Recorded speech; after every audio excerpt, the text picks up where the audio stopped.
이제 말씀을 보도록 하겠습니다. 말씀은 미가서입니다. 미가서 4장 1절에서 5절의 말씀입니다. 미가서 4장 1절에서 5절의 말씀입니다. 우리 한 절씩 교독하도록 하겠습니다.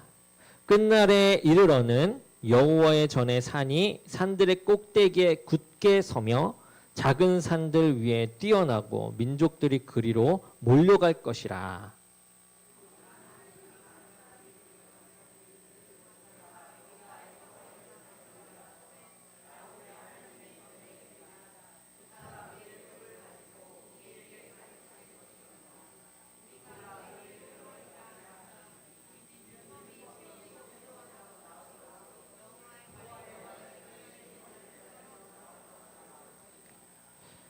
그가 많은 민족들 사이에 이를 심판하시며 먼 곳 강한 이방 사람을 판결하시리니 우리가 그 칼을 쳐서 보습을 만들고 창을 쳐서 낫을 만들 것이며 이 나라와 저 나라가 다시는 칼을 들고 서로 치지 아니하며 다시는 전쟁을 연습하지 아니하고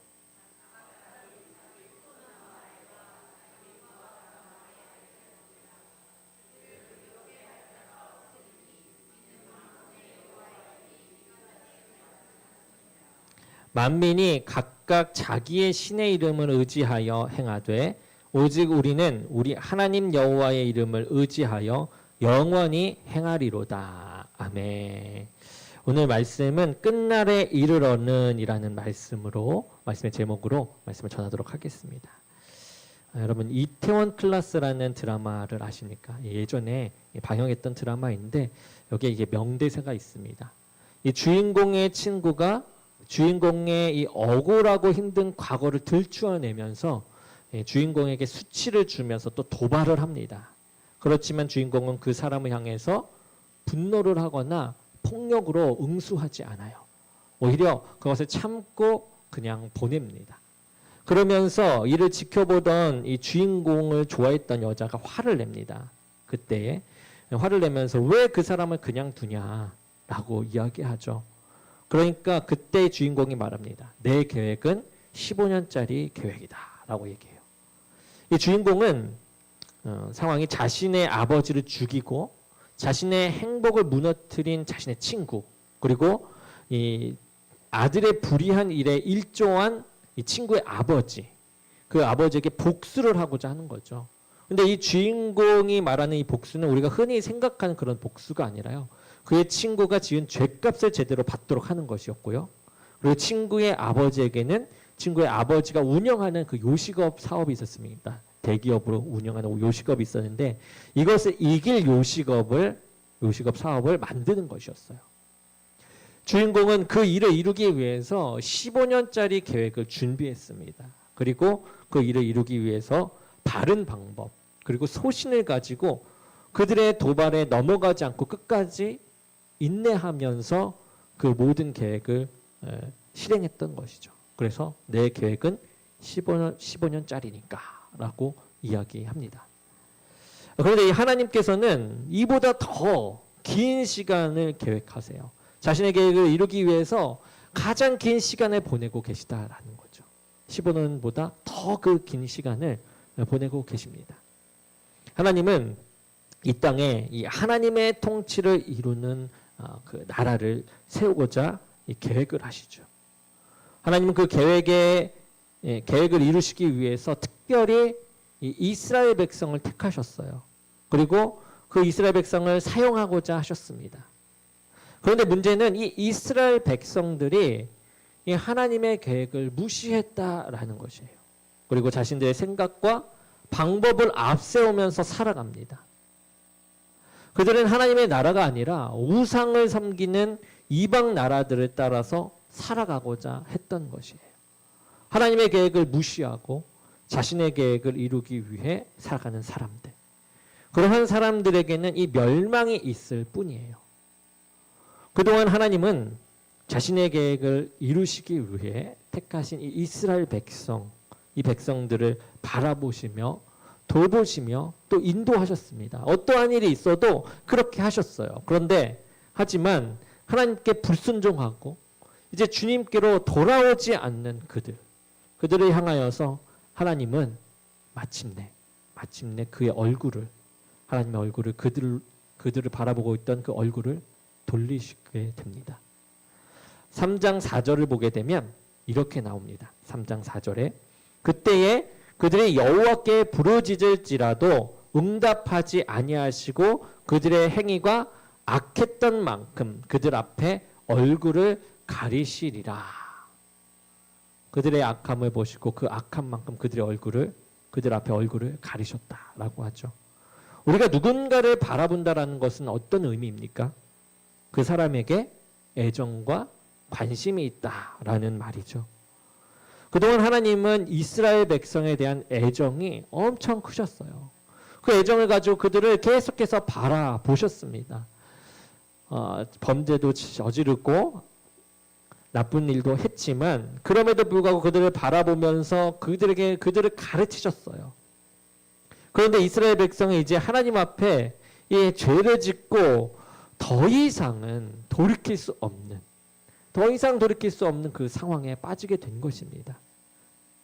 하나님은 그때에 하나님의 그 얼굴을 가리셨던 것이죠.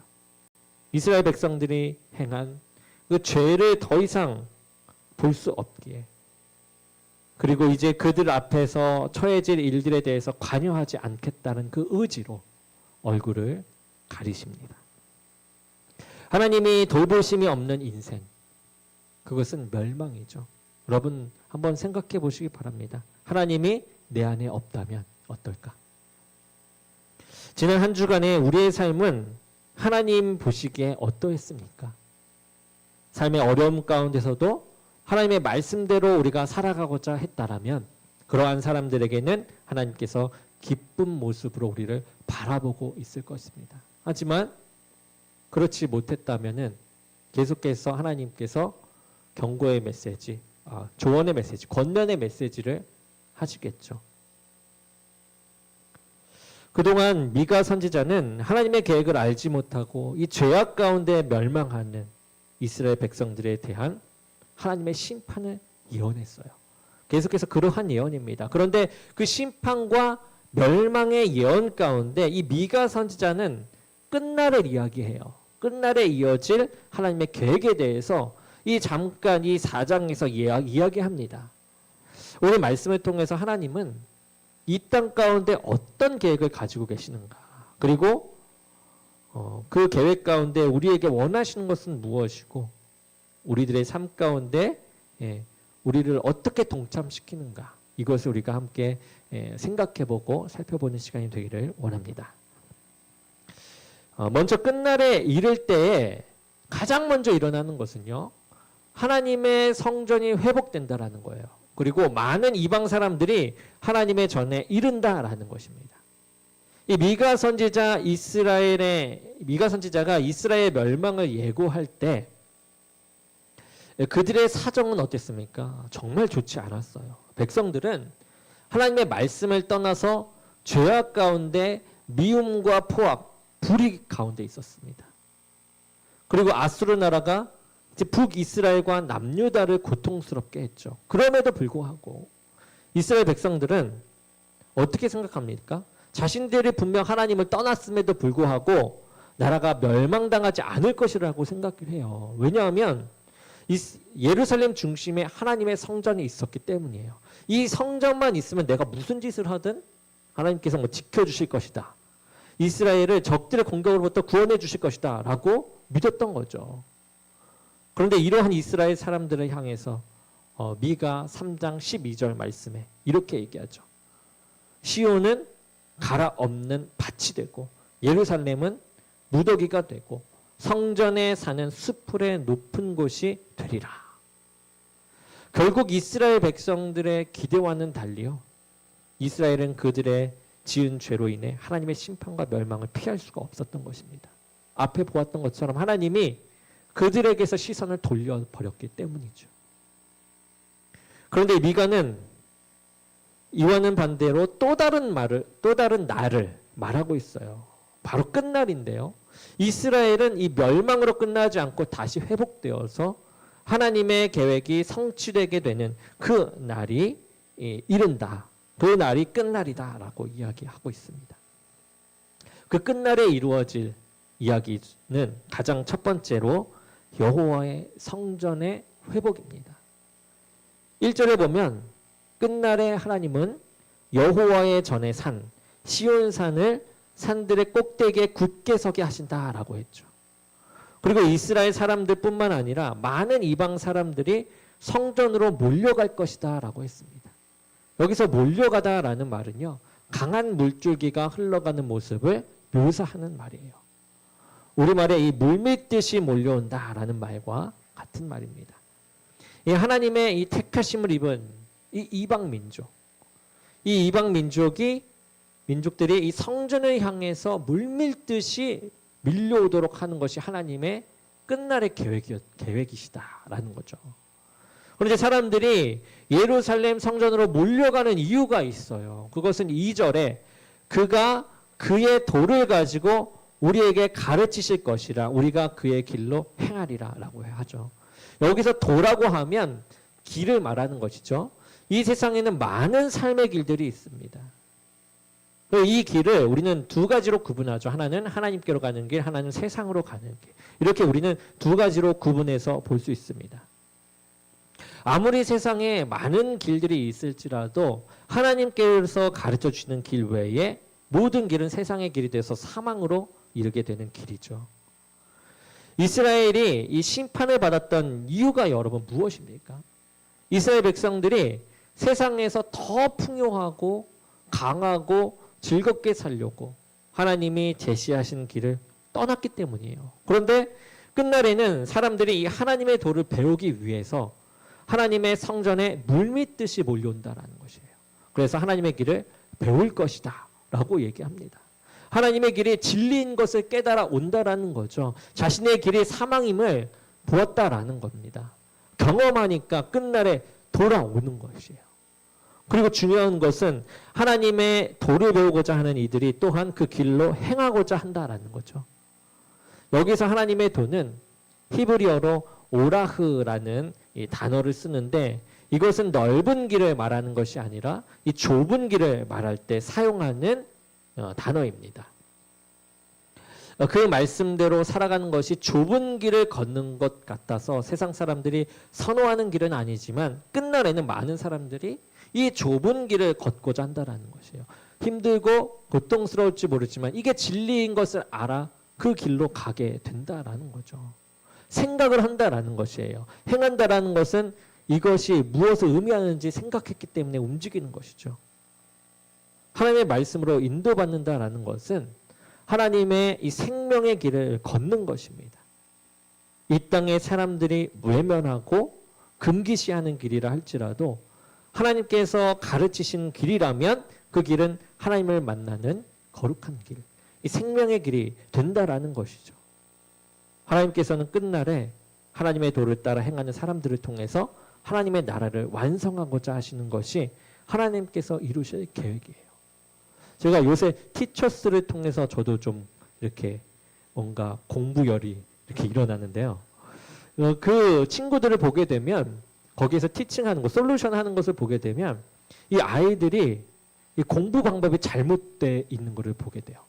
이제 한 부분을 봤는데 그 아이는 병원장 할아버지의 이제 손자였는데 병원을 물려받아야 되는 그런 압박감이 있었던 것 같아요. 그래서 꼭 이제 의대를 가야 하는 상황에서 솔루션을 받아요.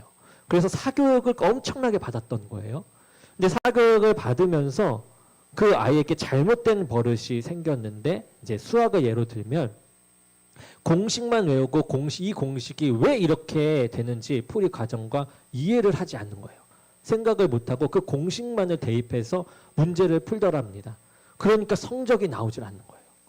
그래서 이 수학의 이제 1타 강사인 정승재 선생님이죠.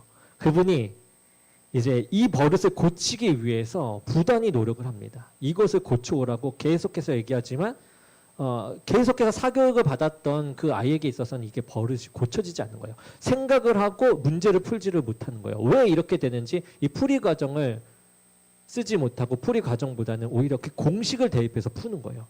이 문제는 이 공식을 대입해야지. 이렇게 생각을 하는 거죠. 이 공식이 어떻게 풀이 과정에 있는지 이해하지 않고 푸는 것이에요. 이것을 고치기 위해서 부단히 노력하다가 결국 마지막에는 이 모든 사교육을 끊으라고 얘기해요. 모든 사교육을 끊고 자신이 스스로 생각하면서 이 방향 저 방향으로. 수학은 문제에 답이 있으면 이 답을 풀기 위한 과정은 여러 가지 루트가 있다고 합니다. 있어요. 그래서 그 루트를 각각 한 번씩 풀어볼 때 몇 번씩 풀어보면서 다른 방향으로 풀어보라고 얘기를 하는 거죠. 그런 식으로 이 정승재 선생님의 말을 따라 아이가 스스로 그렇게 공부하고 난 다음부터는 이제 풀이 과정 이해를 하니까 이 길이 보이는 거예요. 그 길이. 그래서 성적이 오르는 것을 보았습니다.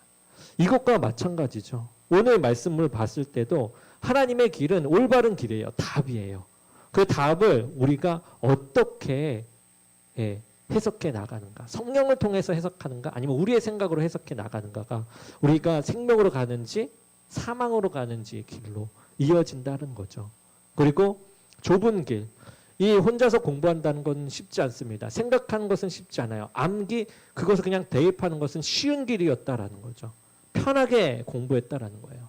아이들을 그 아이 빼고도 다른 아이들을 보면은 자기 공부가 있습니다. 엉덩이 스킬은 높아요. 앉아 있는 시간은 높지만 공부하는데 게을러서요. 어떻게 공부하냐? 자기가 편한 식으로 공부하는 거예요. 자신의 머리를 굴리면서 힘들게 공부하지 않고 편하게 공부하니까 그것이 공부가 아닌 그냥 앉아 있는 것. 이렇게 얘기하시더라고요. 거기 선생님들이. 그런 것과 마찬가지죠. 여기에서 사람들은 자신이 편한 대로 하나님의 말씀을 해석했거나 자신의 생각대로 하나님의 말씀에서 벗어난 일을 하고 나서 지금 이제는 그것을 깨달아 하나님의 말씀이 진리인 것을 알고 지금 돌아오는 그런 상황이지 않습니까? 끝날에는 이렇게 생각을 알게 되고 하나님의 길이 무엇인지 알게 되고 돌아온다라는 거예요. 그러면서 행동한다라고 하지 않습니까? 무엇입니까? 자신의 이 힘들어야 이 바른 길로 갈 수 있음을 알고 움직인다라는 거죠. 생각을 하고 내가 생각을 한 대로 움직여야 된다라는 것을 알고 움직인다라는 겁니다. 하나님은 끝날에 이것을 이루신다라는 거예요. 하나님의 진리는 이러한 길인 거죠. 올바른 길을, 올바른 공부법을 가르치는 것처럼 올바른 길을 하나님께서는 이미 말씀하시고 그 답을 내놓으셨다라는 것입니다. 두 번째로 하나님의 끝날에는 이 땅에 평화가 임하게 된다라는 거예요. 이 땅의 평화가. 사람들이 하나님의 길로 행할 때 어떤 일들이 일어나나요? 우리 3절을 보니까 이렇게 나오죠. 무리가 그 칼을 쳐서 보습을 만들고 창을 쳐서 낫을 만들 것이며 다시는 칼을 들고 서로 치지 않고 전쟁을 연습하지 않을 것이다 라고 이야기합니다. 현재 이 미가 선지자가 예언하는 그 때는요. 어떤 때냐? 이스라엘 백성이 아수르와 주변국들의 위협을 막기 위해서 늘 전쟁 준비를 하는 그때입니다. 쇠와 나무들이 있으면 그것들이 어떻게 쓰입니까? 칼과 창으로 만들 때 쓰이게 되는 것이에요. 우리가 일제 치하에 있을 때, 일제가 이 대한민국을 통치했을 때 그들은 이 전쟁에 필요한 인력을 보충하기 위해서 우리나라 사람들, 이 한국인들을 동원시켰고 전쟁에 필요한 무기를 만들었죠. 그러면서 일본인들은 전쟁을 치르기 위해 솥과 밥그릇, 수저들 같은 그 금속으로 된 이 생활도구들을 다 빼앗아서 그것을 다 녹여 전쟁에 필요한 무기들로 만들었죠. 전쟁이 일어나게 되면 모든 관심은 상대방을 해하고 죽이는 일에 쏠리게 돼요. 어떻게 하면 이길까 쏠리게 되기 때문에 모든 우리의 생활에 있던 모든 것들이 다 변하게 됩니다. 상대방을 죽이고 해하는 것으로 변화돼요. 우리의 마음도 그렇지만 우리의 생활 도구도 모든 것들이 다 그렇게 변한다라는 거죠. 그런데 하나님의 끝날에 이루고자 하시는 것은 어떤 것입니까? 칼과 창을 쳐서 보습과 낫을 만든다라는 것이에요. 세상의 평화가 이루어지게 되면 전쟁이 있습니까? 없죠. 그리고 전쟁이 없으면 무엇입니까? 싸울 무기가 필요가 없는 것이에요. 결국 싸우려고 만들어 놓은 칼과 창을 녹여서 이 보습과 낫, 이 보습은 무엇이냐? 우리가 쟁기나 삽을 만들 때 이 삽 꼬다리 있죠. 쇠로 된 꼬다리. 이것을 보습이라고 하더라고요. 이 보습과 낫과 같은 농기구를 만든다라는 거죠. 전쟁을 치르기 위해서 많은 사람들이 이 군사로 이렇게 동원이 되는데, 이 평화의 시대에는 농사를 짓고 그것을 수확하기 위한 선을 위해서 이제 협력하게 된다라는 거죠. 서로가 서로를 협력하게 돼요. 전쟁은 서로를 해하게 된다면 농사를 짓고 이제 평화 시대에는 서로가 협력하게 된다라는 거죠. 서로를 필요로 하고 협력하여서 하나님의 평화를 이루는 것. 이것이 하나님의 끝날에 이루어지는 바로 일이다. 평화이다라는 것입니다. 오늘날에도 많은 사람들이 이 상대방을 공격하기 위해서 칼과 창을 만들고 있죠. 세계 곳곳에서 전쟁과 싸움이 일어납니다. 자신의 이익과 이기심 때문에 그것을 얻기 위해서 싸움이 계속 일어나죠. 특히 한 가지 본 게 있는데 온난화 현상도 전쟁을 일으키는 하나의 요소가 된다고 합니다. 온난화가 계속 지속되면 날씨가 이제 더워지면서 빙하가 녹게 되죠. 그러면 바닷물이 이제 점차 올라가는데 이 바닷물이 염분이 있어야 서로 끌어다니고 이런 게 있다라고 해요. 서로 이렇게 끌어다니는 게. 그런데 이 염분이 점점 옅어지는 거예요. 그러면 밀물과 썰물 이런 게 없어지면서 물이 점점 차오른다라고 합니다. 그러면서 나타나는 현상이 무엇이죠? 육지가 점점 없어지니까 이제 남아있는 육지를 쟁취하기 위해서 전쟁이 일어날 수 있다. 이렇게 이야기하더라고요. 그만큼 서로가 이기심에 그렇게 싸울 수밖에 없는 그런 상황에 몰리기도 하고 아픔이 있을 수밖에 없는 거죠. 오히려 반대로 이 온난화를 지키기 위해 모든 사람들이 모여서 온난화 지키는 운동을 하면 더 좋을 텐데 그것이 쉽지 않은 그런 상황이죠. 그리고 우리가 일상생활에서도 마찬가지예요. 일상생활에서도 칼과 창과 같은 다른 사람들을 해하는 말이 있죠. 그리고 상처를 주는 것들, 그 행동들, 그러한 일들이 우리들 안에 비일비재하게 나타납니다. 그런데 사람에게 하나님께서 궁극적으로 원하시는 것은 무엇이냐? 그 모든 불화와 전쟁을 위한 무기를 내려놓는 것이에요. 무기를 내려놓는다라는 것은 진짜 실제로 우리가 손을 잡고 이제 휘두르는 그 무기뿐만 아니라 우리의 안에서 나오는 이 말에 대한 무기, 생각에 대한 무기 이런 것들도 마찬가지예요. 서로 협력해서 이제는 그것을 내려놓고 서로 협력해서 선을 이루는 이 평화의 때를 이루고자 하시는 게 하나님의 끝날이라는 것이죠.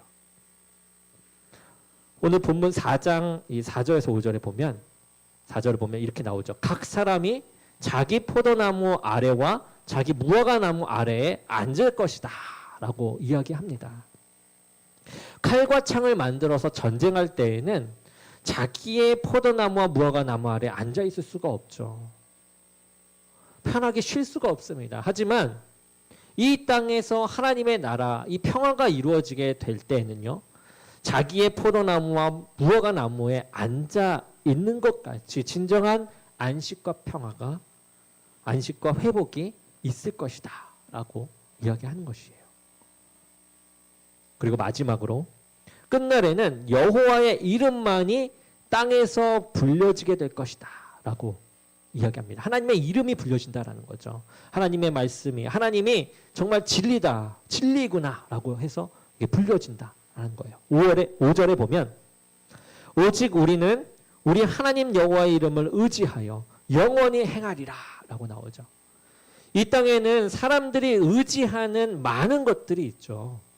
어떤 사람들은 사회를 이끄는 위대한 사람을 의지합니다. 또 어떤 사람들은 자신들이 섬기는 신들을 의지해요. 이 신이라고 하면 뭐 우리가 흔히 하는 우리 기독교도 있고 뭐 불교도 있고 이런 것도 있겠지만 나를 믿는 것도 나에게 신이 되고 과학을 믿는 것도 신이 되는 것이에요. 그런 자신이 섬기는 신들이 있는 거예요. 자신이 생각하는 그 신념 안에 신이 있어요.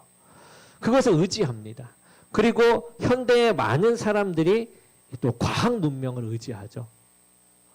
이러한 것들이 우리의 삶의 문제들을 해결할 것이다 라고 기대를 해요. 이것들을 이제 의미하며 우리 안에서 의미를 부여하며 살아가요. 그런데 그 끝날에 끝날에 사람들은 오로지 여호와의 이름만을 의지하게 될 것이다 라고 합니다. 왜냐하면 진정으로 우리를 도우실 분은 여호와 하나님이심을 이제 믿게 되기 때문이에요. 진리가 하나님임을 그때 다 알게 되기 때문에 그렇습니다.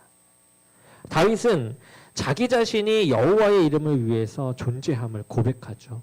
그래서 시편 23편 3절에 이렇게 얘기합니다. 내 영생을 소생시키시고 자기 이름을 위하여 의의 길로 인도하시는도다. 내 영혼을 소생시키시고 자기 이름을 위하여 의의 길로 인도하시는도다.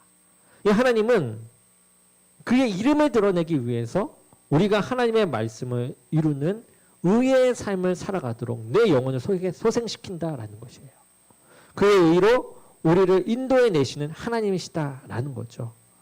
그래서 한국 속담에 호랑이는 죽어서 가죽을 남기고 사람은 죽어서 이름을 남긴다라고 하죠. 그만큼 사람들은 자신의 이름이 유명해짐으로 자신이 우월한 존재임을 증명하고자 합니다. 그런데 하나님을 믿는 우리들은요, 자신의 이름과 업적이 드러나는 것을 가치로 여기는 사람이 아니죠. 하나님의 이름을 드러내는 삶이 참 가치임을 깨닫습니다. 끝날에는 모든 사람들이 여호와 하나님만이 이 땅의 유일한 신이시며 내가 의지할 유일한 전능하신 이름이라고 하는 것을 이제 깨닫게 되어진다라는 것이에요. 그리고 이 이름만을 외친다라는 것은 또 이름만을 외치는 우리들에게 또 이 사명이 있다라는 것이겠죠. 이 하나님 아버지께서는 우리에게 이 능력의 이름, 구원의 이름인 예수 그리스도를 우리에게 주셨습니다. 그리고 그 이름으로 우리가 기도할 때 이 하나님의 선하신 뜻으로 응답해 주시고요. 또 우리를 도우셔서 하나님의 선하심으로 인도해 주실 줄로 믿습니다. 그렇기 때문에 하나님의 끝날에는 이렇게 된다라고 이야기하신 것은 끝날에 그렇게 됐을 때 우리가 그 일을 계속해서 이어나가야 하는 사명이 우리에게 있다라고 말씀하신 것도 포함되어 있습니다. 우리가 그것을 생각해야 돼요. 하나님께서 우리를 통해서 이 선하심을 이루고자 하신다라는 것이에요. 이 세상에 살면서 의지할 만한 것들이 많아 보여요. 그렇지만 여호와 하나님의 이름만이 우리가 영원히 의지할 이름이 되는 줄로 믿습니다. 말씀을 정리하고자 합니다. 잠언 19장 21절에 보면요. 사람의 마음에는 많은 계획이 있어도 오직 여호와의 뜻만이 완전히 서리라 라고 말씀하고 있죠. 여호와의 뜻만이 완전히 서리라. 여호와의 뜻만이 진리이다 라는 말입니다. 이것이 우리에게 주는 유익은요. 미래에 대한 끝날에 대한 소망을 품게 한다라는 것이고 그 소망으로 우리를 움직이게 한다라는 것이에요. 제가 티처스를 너무 좋아하다 보니까 또 정승재 그 수학 그 1타 강사가 이제 금쪽 상담소에서 나와서 이야기하는 걸 들었는데요. 그분이 44세가 될 때 동안 엄청나게 달려왔던 거예요. 그러면서 많은 부를 이루었죠. 부를 이루었는데 나타난 게 뭔가 허무함과 공허함. 그리고 뭔가 목표를 이루니까 더 이상 뭔가 뭐를 둬야 되지 하는 그런 마음들이 이제 생겨나면서 이제 우울감 같은 게 찾아왔더라고요. 왔다고 이렇게 이야기하더라고요. 그런 것처럼 우리의 목표는 그것이 끝에 됐을 때는 이제 허무함과 우울함이 이제 있게 되고 또 그것을 통해서 뭔가 더 채우려고 했을 때 나타나는 것은 또 다시 우울함과 허무함이 또 찾아오게 되는 거죠. 뭔가를 계속 이룰 때마다 인간의 욕심은 그렇다라는 거죠. 그래서 이제 거기 안에 솔루션은 계속해서 사람들과 만나는 것에 두려움이 있었던 선생님이셨어요. 계속해서 공격해 오는 사람들의 이제 강사로서 얼마나 많은 공격을 받았겠습니까? 댓글도 마찬가지고. 그러면서 사람과의 관계에서 전화 공포증이 생겼다라고 해요. 전화를 받지를 못하더라고요. 그런 것처럼 이 사람이 달려오는 길에 이런 고통이 있었어요. 그리고 그것을 불을 채웠음에도 그 안에서 사람과의 관계 속에서 얻어지는 행복이 있는데 그것을 채우지 못해서 우울했다란 말이죠. 근데 하나님의 그 방법에는 그 모든 것이 채워지는 평화가 있다라고 말씀하시죠. 하나님의 진리는 그 길을 보여주는 그 목표를 우리에게 보여줘서 행하게 하시는 분이십니다. 우리는 그것을 생각해야 돼요. 하나님의 목표는 완벽하고 하나님의 뜻만이 완전하다. 그 진리를 우리가 삼았을 때 그 소망은 끝날까지 전혀 아무런 우울감이나 좌절감이 없는 평안만이 안식만이 가득할 것이다라는 거죠. 우리가 그것을 믿으며 확신하며 나가기를 원합니다. 사람에게 아무리 그럴듯한 계획이 있을지라도 오직 여호와 하나님의 뜻만이 완전하게 서게 된다라는 것이죠. 그러니 지혜로운 자는 여호와 하나님의 뜻을 먼저 구하는 것이에요. 그리고 하나님의 뜻과 계획 가운데 순종하며 살아가는 것이 하나님의 말씀대로 살아가는 사람인 것이죠. 사람이 아무리 좋은 계획을 세우고자 해도 그 뜻은 온전하게 될 수가 없습니다. 그리고 그 뜻을 이루기에는 우리는 유한한 존재라는 거죠. 행복을 계속 추구해도 우리가 계속 이제 그 행복을 모두 완벽하게 이룰 수 없다는 거예요. 하지만 하나님께서 끝날에 이루고자 하시는 이 계획은 지금 당장 이루어지지 않는다라고 할지라도 세대와 세대를 거쳐서 이루어지시고 마침내 이제 완성되게 될 것입니다. 하나님의 이름만이 높여지며 하나님의 말씀만이 법으로 다스려지며 칼과 창을 이제 두드려서 보습과 낫으로 평화를 이루어 나가는 나라. 말일에는 이렇게 하나님의 나라가 이루어지게 될 것입니다. 하나님의 계획하심은 여러분 우리에게 큰 소망이 되는 것이에요. 우리가 이것을 믿고 나아갈 때, 이것을 확신하고 나아갈 때 우리의 삶은 완전히 달라지게 된다는 것입니다. 그리고 그 소망은 우리의 삶을 움직이는 커다란 원동력이 됩니다. 가만히 게으르게 멈춰있는 것이 아니라 우리를 움직이게 만든다라는 거죠. 이러한 꿈을 꾸면서 하나님의 나라를 바라보면서 움직인다라는 거예요. 그러니 늘 하나님 여호와의 이름을 위해서 우리가 외칠 것이고 성전에 나오는 하나님의 말씀대로 순종할 것이며 또 하나님과 사람들과 참 평화를 이루어 나가게 되는 것이죠. 이 소망을 품을 때 우리는 그렇게 움직일 수 있게 됩니다. 그리고 하나님께서 끝날에 최종적으로 이루시고자 하시는 하나님의 나라. 그 나라가 이것을 이루고자 애쓰는 가운데 지금 이 순간에도 우리에게 찾아오는 것이고요. 그리고 끝날에는 더욱더 크고 놀랍도록 역사될 것입니다. 우리가 그 가운데 지금도 그리고 날마다 하나님의 나라를 생각하면서 살아갈 수 있는 저와 여러분이 되기를 주님의 이름으로 간절히 축원합니다.